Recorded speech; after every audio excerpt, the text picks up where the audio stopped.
নমস্কাৰ বন্ধু-বান্ধৱীসকল, আপোনালোক সকলোকে স্বাগতম জনাইছোঁ আমাৰ ইউটিউব চেনেল জাষ্টছেলৈ। আশা কৰোঁ আপোনালোক সকলো ভালে আছে। আজি আমি আলোচনা কৰিম পলিটিকেল সায়েন্সৰ কেৰিয়াৰ অপৰচুনিটি কি আছে। বৰ্তমান সময়ত চাৰিওফালে পলিটিক্স ইমান বিয়পি আছে, সৰু সৰু দলবিলাক, লোকেল দলবিলাকো ইমান ষ্ট্ৰং হৈছে আৰু বিশ্বৰ দৰবাৰত ইমান আগবাঢ়ি যাবলৈ সক্ষম হৈছে। আৰু ইণ্টাৰনেশ্যনেল ৰিলেশ্যনশ্বিপ বুলি ক'লে আমি কি দেখা পাওঁ যে কিমান সম্পৰ্ক আছে আন্তঃৰাষ্ট্ৰবিলাকৰ মাজত। গতিকে এনেকুৱা এটা সময়ত পলিটিকেল সায়েন্সৰ অপৰচুনিটি বহুত আছে আৰু আজি এই ভিডিঅ'টোত আপোনালোকক ডিচিশ্যন ল'বলৈ সহায় কৰিব যে আপোনালোকে পলিটিকেল সায়েন্স লৈ ভাল কৰিছে নে নাই, বা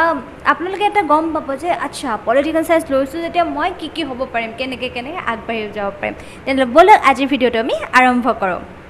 ফাৰ্ষ্ট, যেতিয়া আমি পলিটিকেল সায়েন্স ল'বলৈ বিচাৰোঁ তেতিয়া আমাৰ হাতত অপশ্যন থাকে এটা, ক্লাছ 11 আৰু 12ত আমি পলিটিকেল সায়েন্স ল'ব পাৰোঁ। যদি আমি আৰ্টছ বেকগ্ৰাউণ্ডৰ হওঁ তেতিয়া সেইটো সক্ষম। যেতিয়া আমি 11 আৰু 12ত পলিটিকেল সায়েন্স লওঁ তেতিয়াহ'লে আমাৰ কি হ'ব, আমাৰ যিটো ফাউণ্ডেশ্যনটো এইটো ক্লিয়াৰ হৈ যাব, ফাউণ্ডেশ্যনটো এটা ষ্ট্ৰং হ'ব আৰু তাৰপাছত আমি BEd মেজৰ পলিটিকেল সায়েন্সত ল'ব পাৰোঁ। এতিয়া যেতিয়া আমি BEd পলিটিকেল সায়েন্সত মেজৰ লওঁ তেতিয়া আমাৰ কি হ'ব যে আমি বস্তুবিলাক বুজি পাম, তাতে বিভিন্ন পলিটিকেল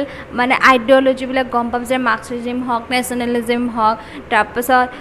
কমিউনিজম হওক, আকৌ বিভিন্ন থিংকাৰ্ছবিলাকৰ বিষয়ে পঢ়িব পাৰোঁ, কাৰ্ল মাৰ্ক্সৰ বিষয়ে হওক বা গান্ধীজীয়ে কেনেকৈ কৰিছিলে, ষ্টেট কেনেকৈ ফৰ্ম হ'ব লাগে, কেনেকৈ ৰাষ্ট্ৰ এখন চলিব লাগে, সেই বস্তুবিলাক আমি গম পাম। তাৰপিছত পাব্লিক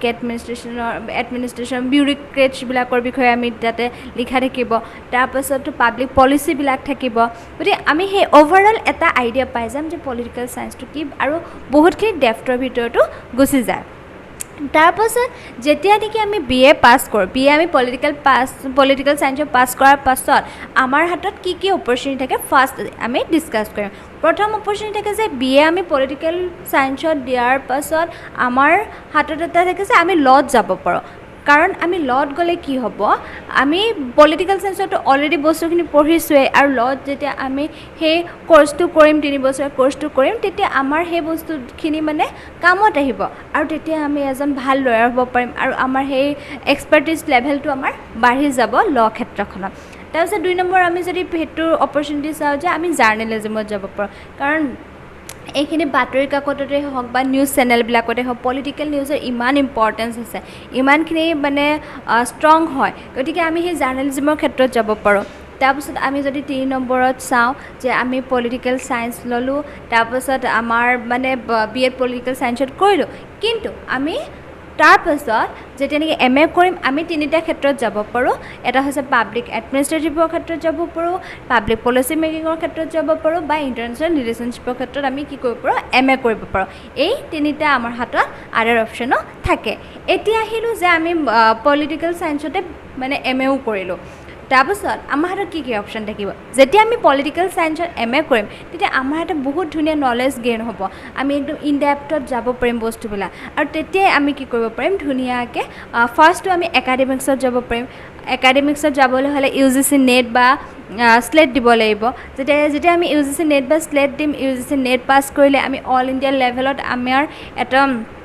এলিজিবিলিটি আহিব যে আমি কি কৰিব পাৰিম, এছিষ্টেণ্ট প্ৰফেচৰ হ'ব পাৰিম। আৰু যেতিয়া আমি স্লেট পাছ কৰিম আমাৰ ষ্টেট লেভেলত এটা এলিজিবিলিটি ক্ৰাইটেৰিয়া আহিব যে আমি কি কৰিব পাৰিম,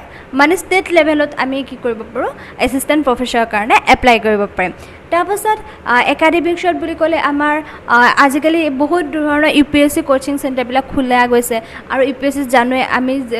পলিটিকেল সায়েন্সৰ কিমানখিনি ইম্পৰ্টেঞ্চ আছে। গতিকে GS পেপাৰ হওক বা অপশ্যনেল পেপাৰৰ কাৰণে হওক, যদি আমাৰ হাতত বহুতখিনি ধুনীয়া নলেজ থাকে তেতিয়াহ'লে আমি তাতে গৈ কোচিং চেণ্টাৰত গৈ আমি ধুনীয়াকৈ কি কৰিব পাৰিম, তেওঁলোকক পঢ়াব পাৰিম। ঠিক আছে, এতিয়া আমাৰ সেইটো কৈছে একাডেমিক্সৰ লেভেলত। এতিয়া ছেকেণ্ডটো আহিছে যে পলিটিকেল সায়েন্সত যদি MA কৰোঁ তাৰপাছত আমাৰ কেৰিয়াৰ অপৰচুনিটি হ'ব ৰিচাৰ্চ। এতিয়া আমি যে কৈছিলোঁ UGC নেট বুলি, সেই UGC নেটৰে যদি আমি টপত থাকোঁ তেতিয়া আমি কি পাম, JRF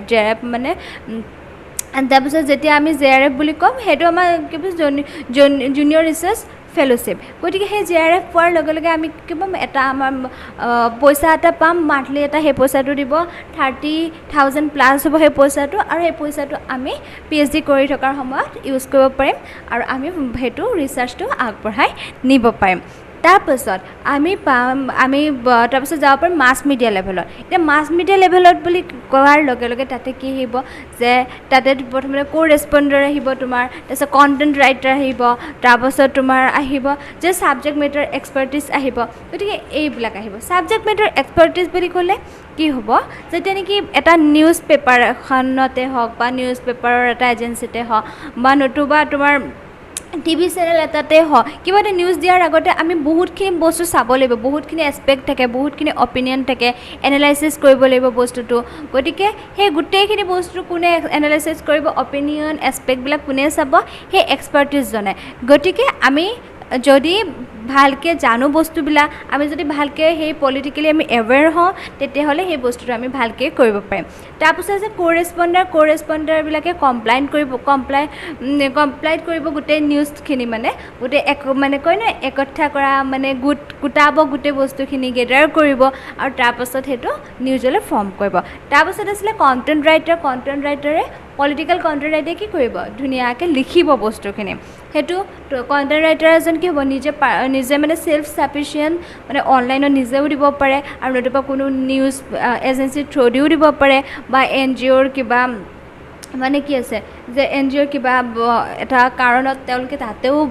সেইটোত মানে কি আৰু নিজৰ টেলেণ্টটো দেখাব পাৰে গতিকে সেই কণ্টেণ্ট ৰাইটাৰ হওক বা এজন মাছ মিডিয়া কৰিলে সেই ব্যক্তিজনৰ সিমানখিনি লাভ হ'ব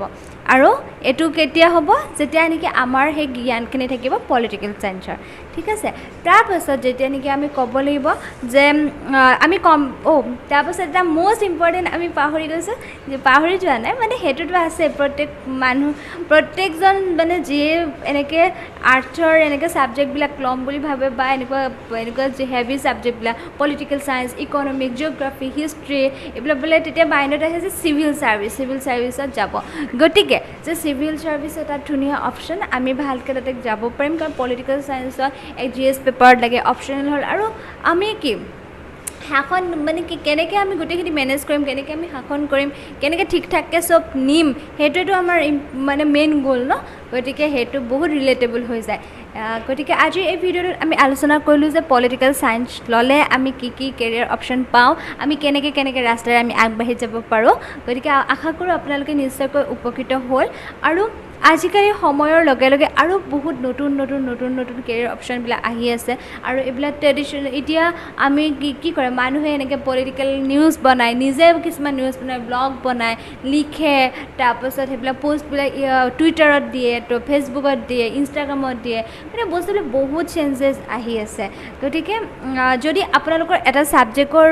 বিষয়ে সঁচাকৈ আপোনালোকৰ নলেজ থাকে সঁচাকৈ যদি আপোনালোকৰ এক্সপাৰ্টিছ হয় ছাবজেক্টটো নিশ্চয়কৈ আপোনালোক বহুত দূৰ আগুৱাই যাব পাৰিব কিন্তু তাৰ আগতে আপোনালোকক নিজৰ ক্ৰিয়েটিভিটি মানে কপি পেষ্ট ইয়াতে নচলিব নিজৰ ক্ৰিয়েটিভিটি লাগিব বহুতখিনি আৰু তেতিয়া আপোনালোকে মানে চাইন কৰিব বহুতখিনি গতিকে আজিৰ ভিডিঅ'টো ইমানেই আপোনালোকক লগ পাম নেক্সট ভিডিঅ'ত বহুত ধুনীয়া টপিকৰ সৈতে আজিলৈ আহিছোঁ ধন্যবাদ